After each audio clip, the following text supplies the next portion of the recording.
DJ love Godda. Hindu एक ऐसी है हस्ती जो जैसे भी नाम बुलवा दे जबरदस्ती।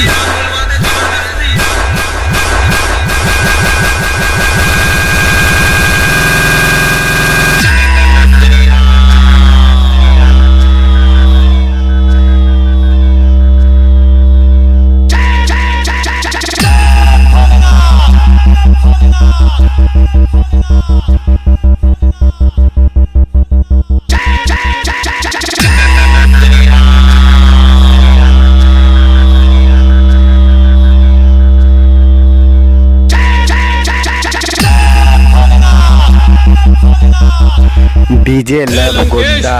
यदि आपको अपने योद्धाओं की शक्ति पर बड़ा मान है तो मैं श्री राम की ओर से आपके समस्त योद्धाओं को चुनौती देता हूँ। मैं अपना पैर आपके इस दरबार में जमा देता हूँ। यदि आपका कोई योद्धा इस पैर को धरती से उठा सके तो मैं अपने स्वामी की ओर से ये वचन देता हूँ कि वो अपनी हार मानकर इस लंका से वापिस चले जाएंगे।